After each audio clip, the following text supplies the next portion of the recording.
It's now time for your favorite in-depth basketball show with the myths, the legends, Nard Dogg and Raindrops. Goulet!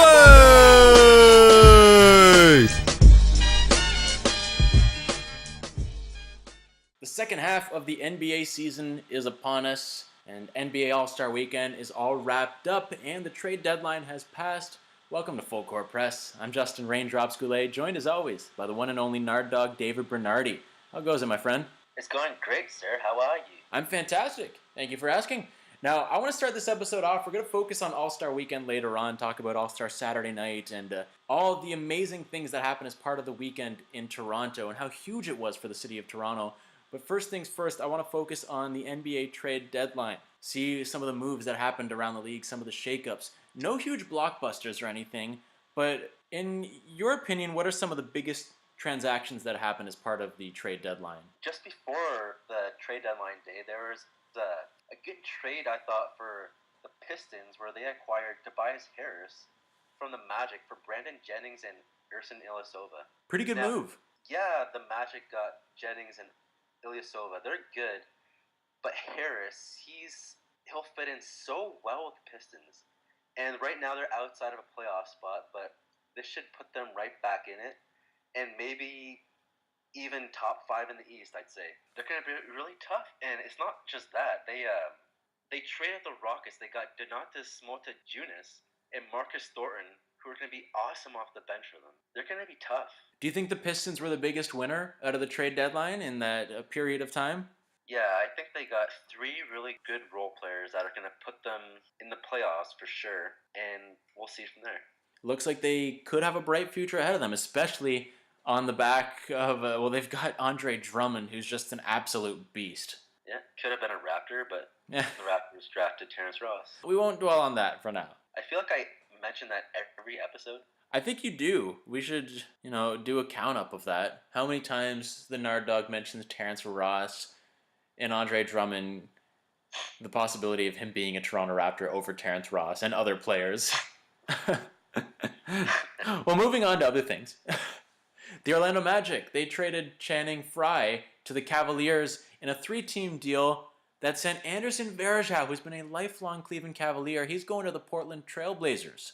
They for sure had to consult LeBron about this, because those two are BFFs, and when LeBron first came back to Cleveland, the first person he mentioned was Varejao.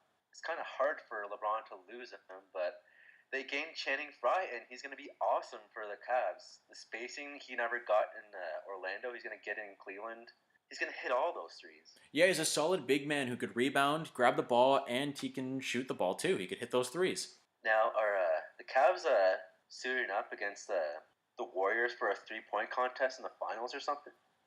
Because they got J.R. Smith too, who hits those threes. It'd be a sight to see. Now looking at some other moves, the Suns traded Markieff Morris, who the Raptors had shown some interest in. Morris is going to the Washington Wizards, and the Suns, they picked up Dejounte Blair and Chris Humphries, a former Toronto Raptor, as well as a protected first-round pick. How do you think Morris is going to fit in the Wizards' rotation, playing with guys like John Wall and Bradley Beal? Right now, the Wizards are out of a playoff spot, but like the Pistons, they could potentially make a big move up in the standings. And the reason the Raptors, I don't think Masai wanted Markieff is because of his locker room problems. It would be bad for chemistry at the Raptors, He just doesn't want to risk that with a first-round lottery pick that he'd have to give up. You don't want to shake up the chemistry that the Raptors already have as well. They're such a tight-knit unit. You don't want to throw somebody in there that could potentially stir the pot. This is what you call a high-risk, high-reward. This could turn out great for the Wizards, or it could turn out bad. Because he actually doesn't have that bad of a contract. It's just $8 million a year. So we'll see about this. Another strong pickup, the OKC Thunder, they got Randy Foye from the Denver Nuggets. And the Thunder only gave away Steve Novak 2 second-round picks and DJ Augustine. I think Randy Foye is going to be a solid addition to play alongside Westbrook and Kevin Durant in OKC. It kind of feels like Steve Novak gets traded every deadline, doesn't it? It looks like it's becoming a common trend. We've seen it a lot in the past. After he got traded, he posted a Twitter picture of his son on the driveway with a Knicks backboard, a net. He's also wearing Jazz shorts, and he's got a Thunder jersey on. Because those are all the teams he played for, right? And he's just making fun of. He's like, my son is confused. Well, at least he's got a good sense of humor about it. Not as bad as Luke Ridnour. Remember Ridnour, the saga of Luke Ridnour? It was something like 5 teams, and it's basically like Ridnour played for every single team in the NBA in the span of a week, it seemed like. Unfortunately, he doesn't have a roster spot. Unfortunately. Well, someone who does have a roster spot with the Memphis Grizzlies now is Mr. Lance Stevenson. You talk about Markieff Morris with some off-the-court troubles. Lance Stevenson has said to have had some attitude issues. He was traded to the Memphis Grizzlies for Jeff Green. Jeff Green's headed to the Clippers. Interesting move. Yeah, we've seen Lance Stevenson, how he was with the Charlotte Hornets, didn't go well. And then he found himself on the Clippers. It didn't go well. I don't know. We'll see about this. But yeah, Jeff Green, he's a good player, and I do think the Clippers won this trade, but he's just been an underachiever, Green. This is just a whatever trade, in my opinion. I don't know. Kind of a meh trade. It's not a big deal. Green did play well with Doc Rivers back when he was on the Celtics. There was that one playoff series in 6 games where Jeff Green averaged 20 points a game. Oh, there you go. Maybe we'll see that spark now that he's being reunited with his former head coach, Doc Rivers. Yeah, maybe there's a change of scenery that could help Green. I think Stevenson is just a lost cause at this point. Someone with a lot of potential, but he's another player. High risk, high reward, moderate reward, you could say. Yes. Now, you mentioned Donatas Montejunas and Marcus Thornton earlier. They were actually part of a deal that involved Joel Anthony. Joel Anthony was sent to the Houston Rockets, but he was then traded to the Philadelphia 76ers, so he's now calling Philly his home. Joel Anthony, former Miami Heat, the Canadian, now playing for the 76ers. Yeah, that Canadian superstar. I don't know. I just wish he'd stay on a team so he could showcase his all-star abilities, Actually develop his skills. I'm being sarcastic, everyone. Just doing a little Nard Dogging. Just doing a little Nard Dogging. At least he's... Actually, I don't know. I was going to mention Anthony Bennett. Who's better? Who would you pick to be on your team? Anthony Bennett or Joel Anthony? I'd probably go with Anthony Bennett because Anthony Bennett's younger and I think has more room to grow. Yeah, that is true. I just wish he would grow. We'll see what happens if he's going to develop further in the Raptors system or if he'll move on to another team once the season wraps up. Indeed. Well, speaking of Toronto, All-Star Weekend has wrapped up. It's come to a close.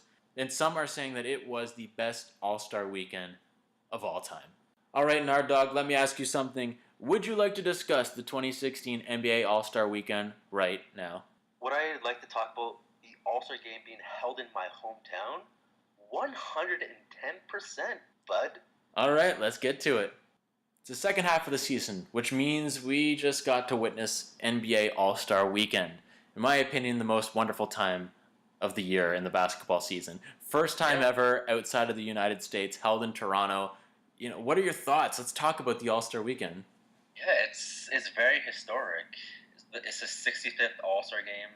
As, I don't know if a lot of people know this, but the first ever NBA game took place in Toronto at Maple Leaf Garden. The Toronto Huskies versus the New York Knickerbockers. It was so awesome to see. The weather was not great. It was freezing cold. But other than that, the fans were loving it. The players loved it. It was... Adam Silver loved it. It's almost as if you could say that this NBA All-Star Weekend is exactly how Toronto and the Raptors organization would have hoped it could, how it could go. And the co-captains of the Raptors, Lowry and DeRozan, they did really well in representing the city. They really did, and not just their play on the court, because they both had great games in the All-Star game on the Sunday, with Lowry picking up a double-double and DeRozan finishing with 18 points. But they were just good ambassadors for the team. The entire roster, just very strong ambassadors for the team. And we go to Friday night. There is a celebrity game. I never really watched it, but this was really entertaining. We got Kevin Hart, who's a 4-time MVP. Kevin Hart, who's kind of taken over the Celebrity All-Star Game, and he said he had retired. He was bowing out.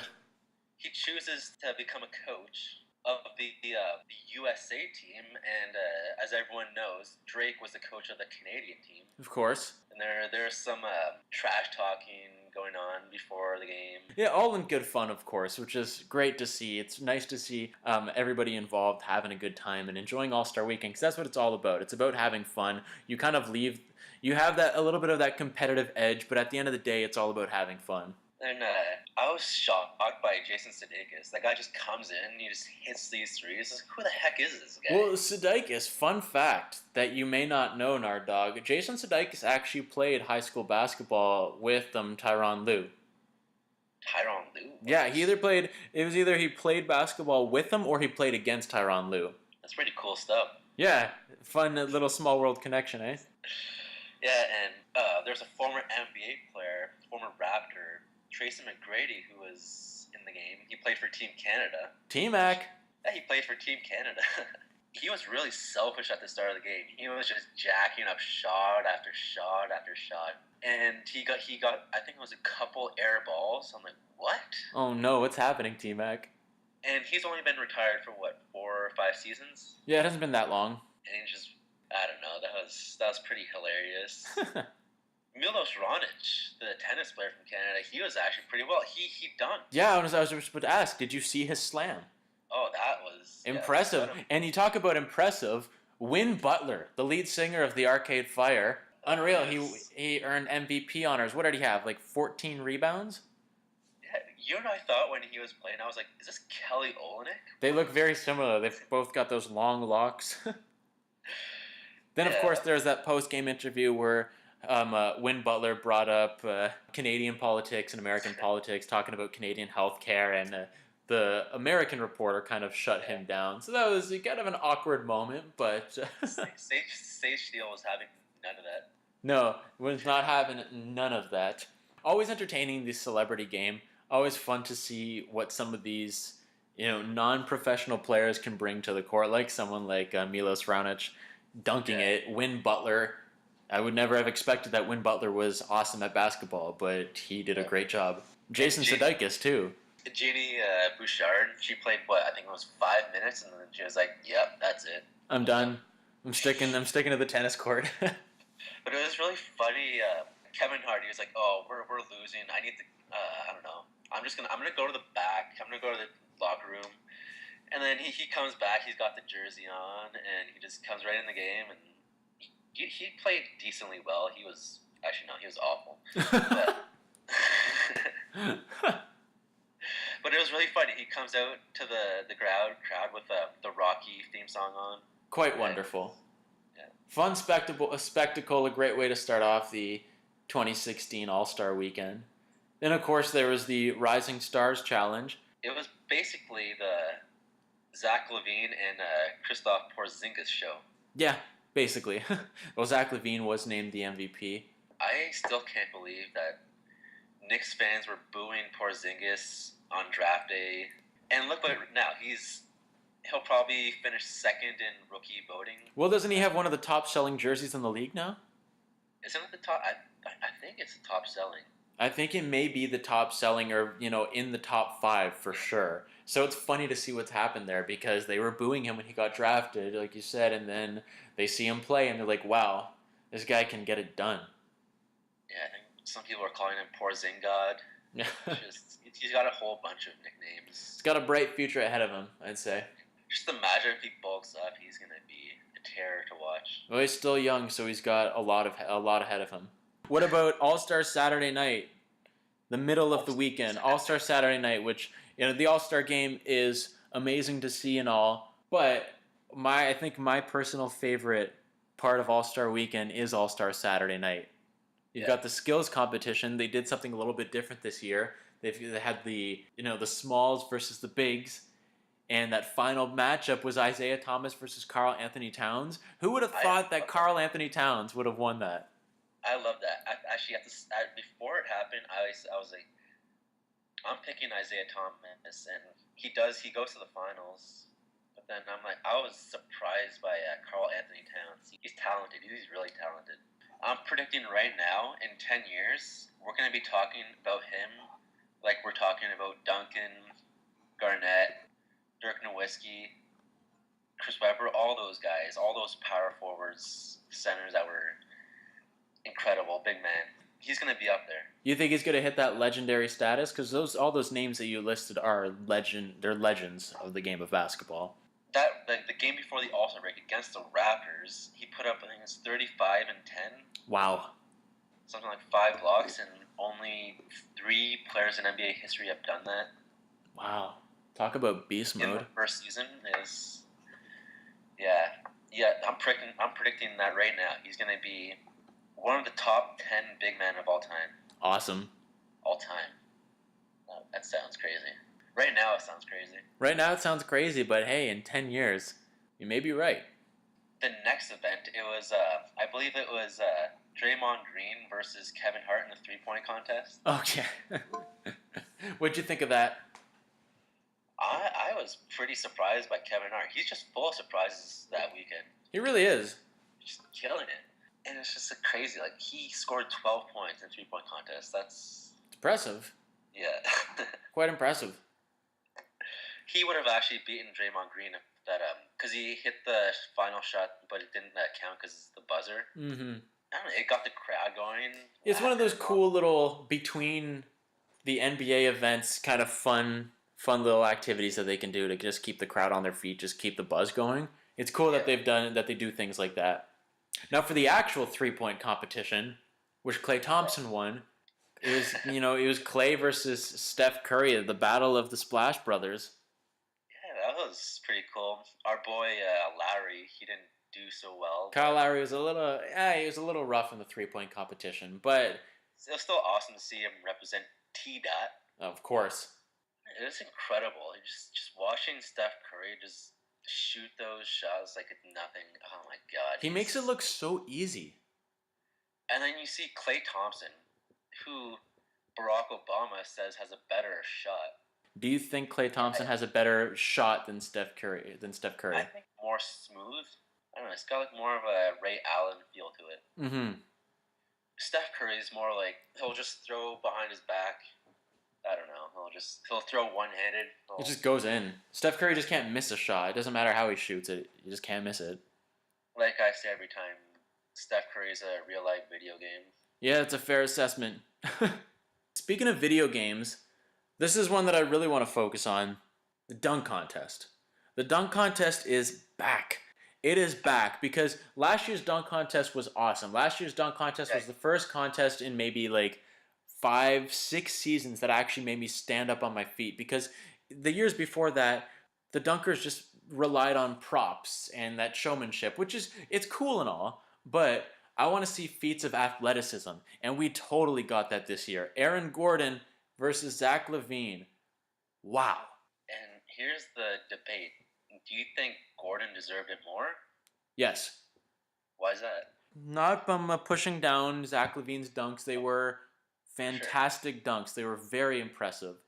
Yeah. But I think LaVine won because his final dunk in that dunk-off between him and Aaron Gordon, Zach LaVine's final dunk was better than Aaron Gordon's final dunk, and it just came down to those numbers. But I think Aaron Gordon's first 2 dunks were better than Zach LaVine's first 2 dunks. So I think, looking overall, taking away the numbers and the scores that they both received, Aaron Gordon had better dunks. And I'm just going off those 2 dunks where he jumped over the Magic's mascot, put it through his legs. That one was impressive. That one was impressive, but the second dunk over the mascot, where he jumped up and pulled off some wild yoga pose, seated in the air, put the ball under his legs and slammed it. How do you do that? I was at the Loose Moose in Toronto. Everyone was just in awe. It was like, what the hell is going on right now? I'm just like, crazy. I'm at the bar, and I'm just like slamming the. It was incredible. You realize if he messes up on that dunk, he could potentially injure himself. He could paralyze himself. And the mascot, he could. I was impressed by the mascot being on that what do they call it, the hoverboard? Mm-hmm. Staying on the hoverboard and trusting Aaron Gordon enough to jump over him. Yeah. And that one dunk where the mascot, he's twirling around, and then Aaron Gordon he gets the ball and he does that 360 one-handed dunk. Oh my god, that was. Fantastic. Do you think that Aaron Gordon should have won? I think Aaron Gordon probably had the maybe 2-3 best dunks of the night, but I guess because Levine was more consistent, I don't know. It's like one of those things where any other year, Gordon obviously wins. But are you saying because he went up against Zach LaVine, that's why he lost? Yeah, that's probably it. Like, and where to go to 2-3 extra rounds, something like that. Mm-hmm. Yeah, I went to a couple of bonus rounds. You got to think maybe the judges were saying, "All right, this needs to end." I don't know. We need to finish this off. I think if there was 1 year where they could have given co-winners, this would have been the year, and I think everyone would have been fine with that. Exactly. Because there was that one dunk where, I don't know, Levine basically did the same dunk, but Gordon did it, but he jumped over the mascot. Yeah. So he had that extra boost because he was jumping over the mascot. So yeah, I do think Gordon should have won. Gordon actually should have. He could have been in the dunk contest last year, but he got injured just before. It's unfortunate. So we potentially could have seen 2 straight amazing dunk offs. Yeah. Not discrediting last year with Oladipo, but Oladipo was impressive. Oladipo surprised me last season. He impressed me. It was a very pleasant surprise. And how about do you see Will Barton's when he came in with that Thriller? Oh, that was cool. The whole Thriller getup with the Jackson jacket. That was very interesting. It was unique. And you can just hear the TNT announcers are like, "Will the Thrill? All right, yeah, buddy, you're the Thrill." Like, all right, we just want to see Aaron Gordon go up against Zach LaVine. And that was quite the show. Yeah. Quite the Saturday night. Quite the Saturday night. Would you say, I've heard some comments, some people are saying that it was the best All-Star Saturday night of all time. Do you believe so? In the past 15 years, since the Vince Carter one, I'd say yeah. Mm-hmm. Because that Vince Carter dunk-off was... I personally still consider Vince Carter's performance in the dunk contest my all-time favorite. Yeah. Do you still think that Vince Carter's is the best of all time, the best dunk contest performance of all time?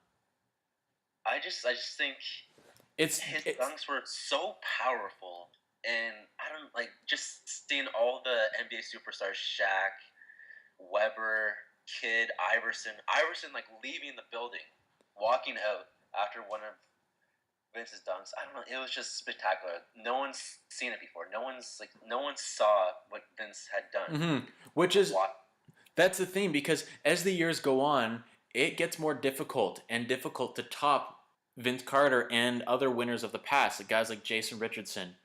Yeah, so it makes it more of a challenge. That's why it's so nice to see, like this season, to see Aaron Gordon and Zach LaVine do what they did, because it's tough to be original and do something that you haven't seen before, especially after what Carter did back in the early 2000s. I think if we're including everything from Saturday night, yeah, this is probably the best. That was probably the best All-Star skills Saturday night we've ever seen. Which is awesome that it was in Toronto. To top it off, I went to Shaq's party. Amazing. How was that?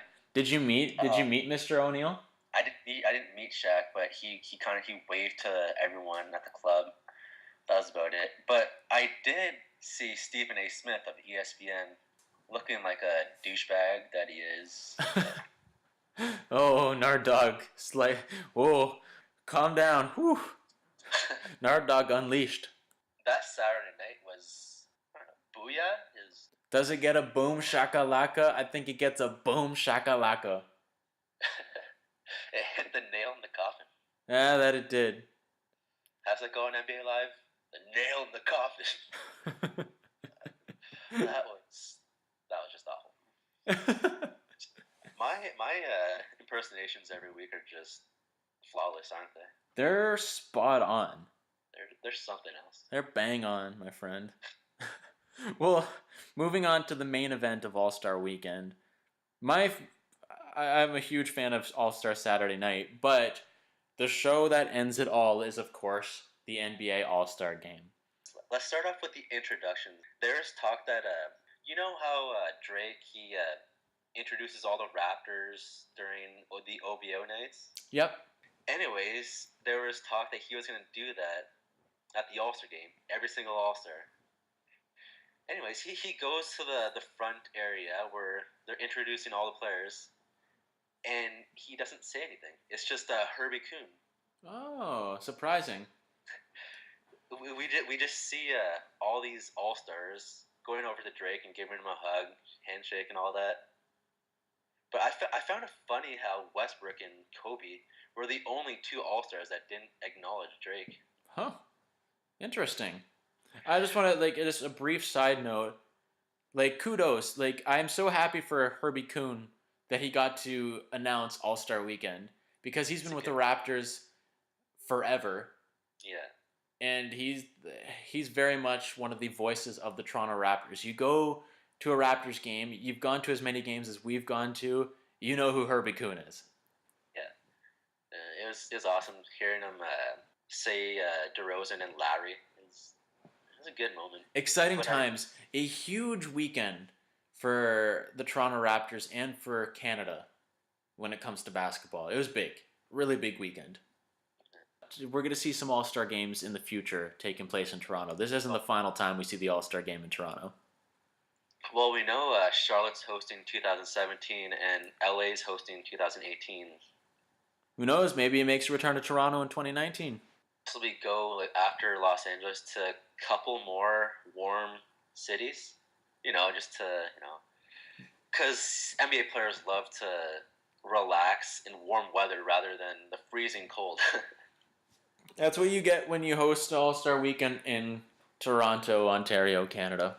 But in February, you get cold weather. 5 to 7 years, I think Toronto should host it. We saw how it did. It went well. It went really well. The All-Star Game is going to be back in Toronto. For sure. It'll happen. Oh, sure. So focusing on the All-Star Game, Kobe Bryant, it was his last All-Star Game ever because he's done after this season. Yeah. Kobe played well in the All-Star Game. He finished with 10 points, 7 assists, and 6 rebounds. Solid stats, solid numbers, huge ovation. He hit some nice shots. Good way to go out, I think. Overall, a solid performance to go out. He didn't put up these spectacular numbers, but a solid game to end off his All-Star career. And our boy Lowry, he's going to be part of All-Star history because there was this one shot that Kobe made where it just kept rattling around the rim. Mm-hmm. And of course, Lowry was the one defending him. So Lowry's going to tell his grandkids, I don't know, something about that moment he had with one of the best players of all time. It was wonderful. Just wonderful. Well, speaking of Lowry, he had a great game, a double-double, as per usual, 14 and 10, also throwing in 5 rebounds. DeRozan played great. He had 18 points. Just a solid performance from so many of the players. 41 points for Paul George. He led all scorers. A funny thing about Paul George is the record is 42 by Wilt Chamberlain. And George, there was about 2 minutes left in the game, and that's when the West started to double team him. They did not want George to get that record. And you could just see Lowry. He was making all these turnovers when he was inbounding the ball just to get George the ball, and it wasn't working at all. Did not work out for them. It's the way it goes. That's what I really like about All-Star Weekend is that the players are so relaxed and they just have fun and kind of play street style for the majority of the game, but then they do get a little bit competitive once the time is running out. It's cool to see that. Yeah, there was literally no defense whatsoever. It was awesome. Just so many sweet alley-oops, like triple alley-oops. Like between, there was that early on in the game, Lowry to D-Wade to LeBron. Triple, this is like NBA Jam quality alley-oops. Awesome. We're forgetting the alley-oop Lowry threw to DeRozan. That was a good moment too for Raptors fans. Toronto connection. Yeah. Big time. We didn't even talk about Nelly Furtado. Oh, yeah, you have a lot to say about Nelly. Okay, so here's the scoop. Nelly Furtado sang the Canadian national anthem at the All-Star Game, and a lot of people hated it and are complaining about it. Nard Dogg. Especially Michael Wilbon. Michael Wilbon did not like it. Not one bit. Nard Dogg. Rap like no tomorrow. But what do you think about it, Nard Dogg? Tell us your thoughts about Nelly Furtado singing the Canadian national anthem. Unleashed. Go for it. Here's the thing. It's Canada's anthem. You don't have to change it. You're not supposed to change it. You didn't make the song. Just sing it like it's supposed to be sung. The guy with the flute, he was a nice touch. But come on. You don't need to put all this extra stuff in it. I don't know. It was just wrong. Especially a singer of the quality of Nelly Furtado, because she does have pipes. She sang at the All-Star Game before in 2004. Just, you don't need to do your own rendition of the Canadian anthem, which is an awesome anthem. Like, come on. Come on. What are your thoughts on it? On first listen, I was a little taken aback. I don't think that she deserved the amount of hate that she did get. I think people could have kind of calmed down a little bit. I may get a little flack for saying this, but it is the Canadian national anthem, and I respect our anthem. But even if she did change it up, she didn't sound that amazing. She sang it. Of course, she could have done a better job, but I think that people made too big of a deal of it. They made more of a deal of it than it should have been. It wasn't that big of a deal, in my opinion. Yeah, I don't know. It's just, I don't know. You're representing the whole country. That's just and Neo did so well singing the American anthem. So you want someone that hits the Canadian anthem at the top quality. Yeah, just sing it like it's supposed to be sung. You know, I'd try not to dwell on it too much, and I didn't get too upset about it. I did get emotional with the Kobe tribute at the start. Yeah. And Magic Johnson talking about him. It was, I don't know. It's gonna feel so weird without Kobe next season. Well, the Laker franchise is obviously, they're not as good as they used to be, of course. But things are going to be a little bit different not having Kobe Bryant, because he's been a staple in the league since the late 90s. He's been a staple in the league for what feels like forever. Yeah, Kobe Bryant is, a lot of fans, he's their Michael Jordan.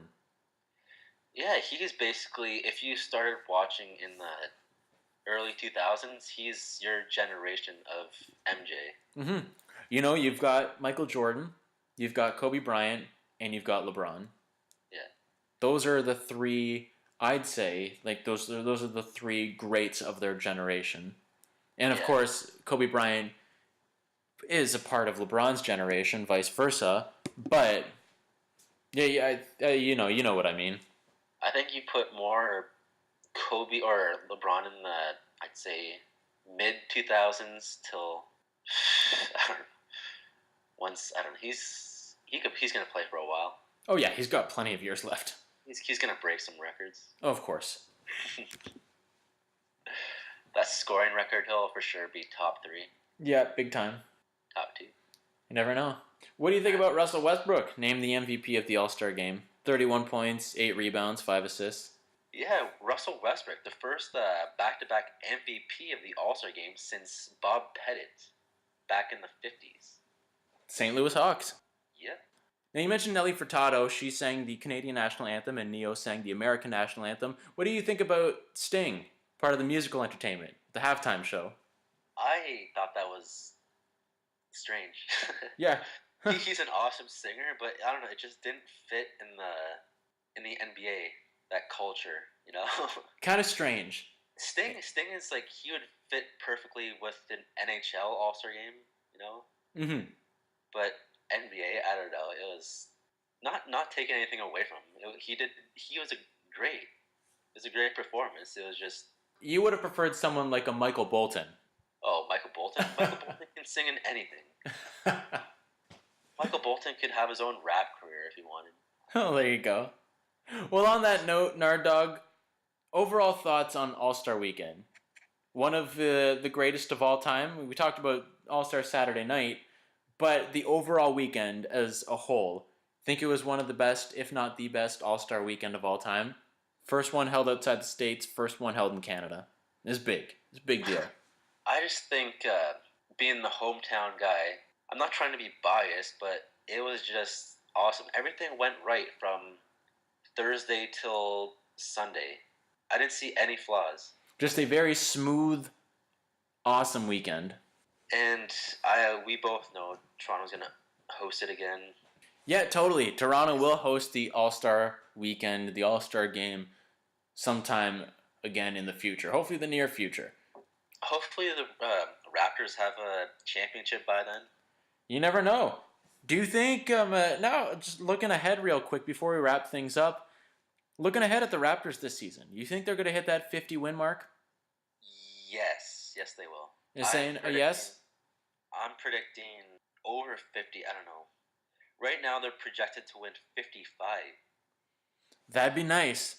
That would be something because for the past few seasons, they've improved by one game. It'd be nice to improve by a few more games. It's funny. Before the season, I predicted 45 wins, 45 to 50. And now I'm talking 50 to 55 wins. That's huge.